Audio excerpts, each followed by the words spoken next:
एक सुबह जो बिल्कुल नॉर्मल थी, अचानक एक परिवार के लिए सबसे डरावना सपना बन जाती है।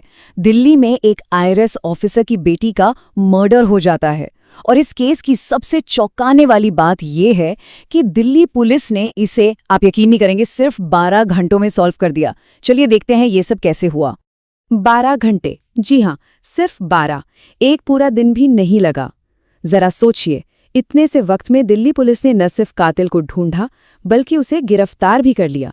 जहां ऐसे केसेस में हफ्ते महीने लग जाते हैं, वहीं ये केस एक मिसाल बन गया। ये अपने आप में एक कमाल की कहानी है। तो चलिए कहानी की शुरुआत से शुरू करते हैं। उस बुधवार की सुबह आखिर हुआ क्या था?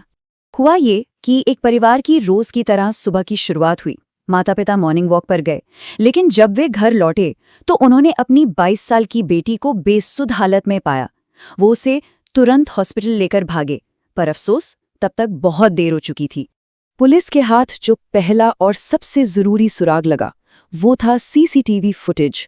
फुटेज में साफ दिख रहा था कि एक संदिग्ध सुबह 6:30 बजे कॉलोनी में आता है, फिर 6:39 पर घर में घुसता है और लगभग 40 मिनट बाद 7:20 पर वो वहां से भाग जाता है। इस फुटेज ने पुलिस को एक क्लियर टाइमलाइन दे दी। तो सवाल ये है कि पुलिस ने इतनी जल्दी काम कैसे किया? कैसे इन सुरागों को जोड़कर वो अपराधी तक पहुंच गई? आइए इस 12 घंटे की तेज तरार इन्वेस्टिगेशन को स्टेप बाय स्टेप समझते हैं। देखिए, पुलिस की स्ट्रैटेजी यहाँ एकदम परफेक्ट थी। सबसे पहले शुरुआती शक एक पुराने कर्मचारी पर गया। फिर उसे भागने का कोई मौका दिए बिना फौरन 15 पुलिस टीमें बना दी गईं। सोचिए, 15 टीमें। इन टीमों ने दिल्ली एनसीआर में कई जगहों पर एक साथ रेड की और इसी का नतीजा था कि संदिग्ध को द्वारका के एक ओयो होटल से ट्रैक करके पकड़ लिया गया। और जैसे ही वो पकड़ा गया, फोरेंसिक और डिजिटल जांच भी फुल स्विंग में शुरू हो गई।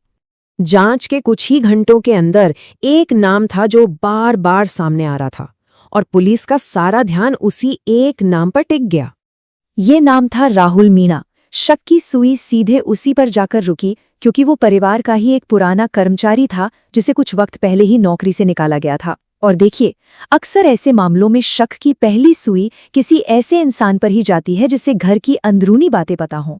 और जैसे जैसे जांच आगे बढ़ी ना, आरोपी की एक बहुत ही डिस्टर्बिंग प्रोफाइल सामने आई। एक तो उसे नौकरी से निकाल दिया गया था, ऊपर से उसे ऑनलाइन गेमिंग और सट्टे की बुरी लत थी, और इस चक्कर में उस पर बहुत सारा कर्ज भी हो गया था।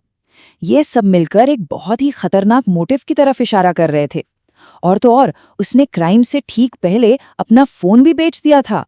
मतलब वो अपने डिजिटल निशान मिटाने की पूरी कोशिश कर रहा था। लेकिन कहानी सिर्फ पैसे और बदले की नहीं थी। नहीं, जांच में एक ऐसा खुलासा हुआ जिसने इस केस को और भी ज्यादा डरावना बना दिया। तो मोटिव बिल्कुल क्लियर था, दोहरा मोटिव।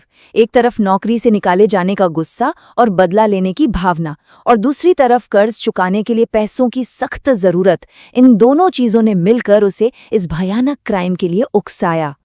और इसका सबूत भी मिला। घर से करीब 2.5 लाख रुपए कैश चोरी हुए थे, जो साफ दिखाता है कि आरोपी पैसों के लिए कितना बेताब था। पुलिस सोर्सेज ने एक बात कही कि आरोपी की मानसिकता पहले से ही आपराधिक थी। अब ये सिर्फ एक लाइन नहीं थी, ये एक और भी गहरे और परेशान कर देने वाले सच की तरफ एक इशारा था। और फिर जो सच सामने आया, उसने सबके होश उड़ा दिए। पता चला कि दिल्ली में ये खौफनाक वारदात करने से ठीक एक दिन पहले इस आरोपी ने राजस्थान के अलवर में एक और सेक्सुअल असॉल्ट किया था। मतलब ये कोई गुस्से या मजबूरी में किया गया क्राइम नहीं था, ये एक पैटर्न था, एक बेहद खतरनाक अपराधी का, जो एक के बाद एक जुर्म करता जा रहा था। तो ठीक है, आरोपी अब पुलिस की गिरफ्त में है, लेकिन असली लड़ाई तो अब शुरू होती है, न्याय की लड़ाई। चलिए देखते हैं कि अब कानूनी तौर पर आगे क्या हो रहा है। राहुल मीणा के खिलाफ जो चार्जेस लगे हैं वो बहुत संगीन है, रेप, मर्डर और रॉबरी।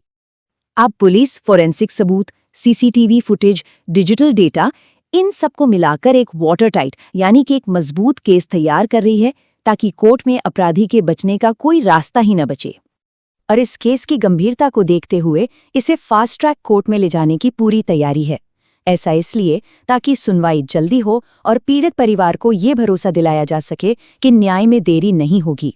पुलिस ने तो अपना काम 12 घंटे में कर दिखाया, लेकिन अब घड़ी न्यायपालिका के लिए टिक टिक कर रही है। असली सवाल अब ये है कि क्या हमारा जस्टिस सिस्टम भी उतनी ही तेजी दिखाएगा जितनी तेजी से इस अपराधी को पकड़ा गया? इस सवाल का जवाब ही तय करेगा कि इंसाफ वाकई हुआ या नहीं।